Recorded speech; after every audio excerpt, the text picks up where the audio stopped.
Azad Samaj party के मुखिया चंद्रशेखर आजाद ने जैन समाज के लिए कर डाली पीएम मोदी से बड़ी मांग। चंद्रशेखर आजाद ने बोला कि सेवा में माननीय नरेंद्र मोदी प्रधानमंत्री, भारत सरकार नई दिल्ली 11,001 विषय जैन समाज की धार्मिक, सामाजिक एवं सांस्कृतिक पहचान की रक्षा हेतु आवश्यक कदम उठाने के संबंध में महोदय। भारत विविध धर्मों, परंपरा और संस्कृति के संगम है, जहां प्रत्येक समुदाय ने अपने धार्मिक और सांस्कृतिक अधिकारों की स्वतंत्रता प्राप्त है। जैन समाज जो अहिंसा और सत्य के सिद्धांतों का पालन करता है, देश में विकास में सदैव महत्वपूर्ण भूमिका निभाता आया है। देश भर में फैले जैन समाज के लोग न केवल व्यापार और शिक्षा के योगदान देते हैं, बल्कि राष्ट्र की सामाजिक और नैतिक मूल्यों को भी सुदृढ़ करते हैं। बावजूद इसके विभिन्न राज्यों में जैन समाज को अपनी धार्मिक और सांस्कृतिक पहचान बनाए रखने के लिए संघर्ष करना पड़ रहा है। देश के कई शहरों, विशेषकर कानपुर जैसे औद्योगिक नगरों में जैन समाज के मंदिरों और धार्मिक स्थलों को आसपास अव्यवस्था और अनुसूचित गतिविधियों देखने को मिल रही है। उदाहरण के लिए धार्मिक आयोजनों के लिए सभाई स्थल की आवश्यकता। महावीर जयंती जैन समाज के लिए सबसे पवित्र पर्वों में से एक है, जिसके पिछले 70 वर्ष में कानपुर में गणेश उद्यान, फूलबाग और नारावत पार्क में भव्य रूप से मनाया जा रहा है। किंतु अब इन पार्कों में सौंदर्यीकरण के कारण प्रवेश शुल्क निर्धारित कर दिया है, जिसके समाज को अपनी धार्मिक आयोजन के लिए स्थान की समस्या का सामना करना पड़ रहा है। सरकार को महावीर जयंती सहित अन्य धार्मिक आयोजनों के लिए जैन समाज को एक स्थायी स्थल उपलब्ध कराना चाहिए, ताकि समाज अपने धार्मिक और सांस्कृतिक कार्यक्रम को सुव्यवस्थित और गरिमामय तरीके से आयोजित कर सके। दूसरा, प्राकृत भाषा और शोधकर्ताओं के साथ भेदभाव। छत्रपति साहू जी महाराज विश्वविद्यालय में विद्यासागर सुधांशर जैन शोध पीठ की स्थापना की गई थी, जिनका उद्देश्य प्राकृत भाषा के प्रचार प्रसार और शोध को बढ़ावा देना था। लेकिन इन शोध पीठ का संपूर्ण खर्च जैन समाज के लिए लिया जा रहा है, जबकि अन्य भाषाओं के शोध केंद्रों का वित्तीय दायित्व सरकार स्वयं वहन करती है। इसके साथ ही चंद्रशेखर आजाद ने मांग रखी कि यह प्राकृत भाषा के साथ एक स्पष्ट भेदभाव है।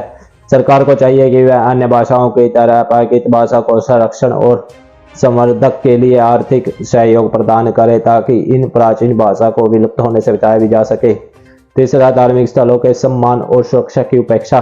जैन मंदिरों के आसपास मांस मंदिरा की दुकानें। कानपुर के लाल बंगला क्षेत्र में स्थित दिगंबर जैन मंदिर के पास शराब और मांसाहारी की दुकानें संचालित है, जिससे समाज की धार्मिक भावनाएं आहत होती है। यह न केवल कानपुर बल्कि देश भर में जैन समाज के लिए चिंता का विषय बना हुआ है। अहिंसा स्तंभ और अन्य धार्मिक प्रतीकों की उपेक्षा। कानपुर के बादशाही नाका चौराहा पर स्थित अहिंसा स्तंभ के पास कूड़ा करकट का ढेर लगा हुआ है, जिससे उसकी गरिमा को ठेस पहुंचती है। यह केवल कानपुर तक सीमित नहीं है, देश भर में कई जैन समाज स्थलों के संरक्षण और रखरखाव में प्रशासनिक लापरवाही देखी जा रही है। चौथा, जैन समाज की प्राकृतिक और धार्मिक पहचान को सम्मान। देश के विभिन्न शहरों में मेट्रो स्टेशन के नाम अल्पसंख्यक समाज के महापुरुषों के समाज के जाने रखे हैं। इस दर में भगवान महावीर स्वामी के नाम से मेट्रो स्टेशन का नामकरण किया जाना उचित होगा, जिससे समाज की सांस्कृतिक पहचान को सम्मान और उचित मान्यता मिल सके। कानपुर के पी रोड का नाम पुनः महावीर स्वामी मार्ग किया जाए, जो 1975 से घोषित किया गया था, लेकिन अभी तक प्रशासनिक अनदेखी के कारण इसे आधिकारिक रूप नहीं दिया गया।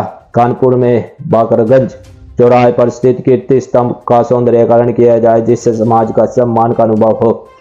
पांचवा, जैन संतों और परंपराओं के लिए सुविधा। जैन संत पदविहार के दौरान कठिनाई का सामना करते हैं, क्योंकि उनके ठहरने की कोई सरकारी सुविधा उपलब्ध नहीं है। सरकार को चाहिए कि वह जैन संतों के लिए उपयुक्त धर्मशाला या विश्राम स्थल की व्यवस्था करे।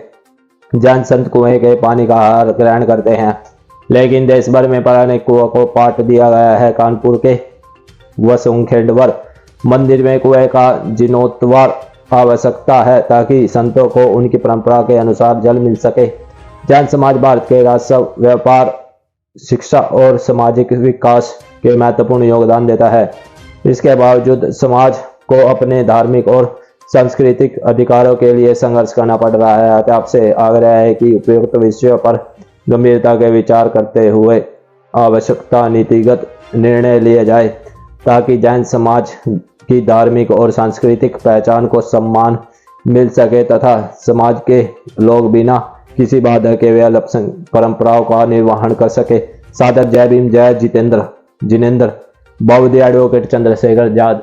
तो आप देख पा रहे हैं चंद्रशेखर आजाद धर्म जाति से ऊपर उठकर हर लोगों की मदद करते हैं। आप इस बारे में क्या सोचते हैं कमेंट में जरूर बताएं साथियों।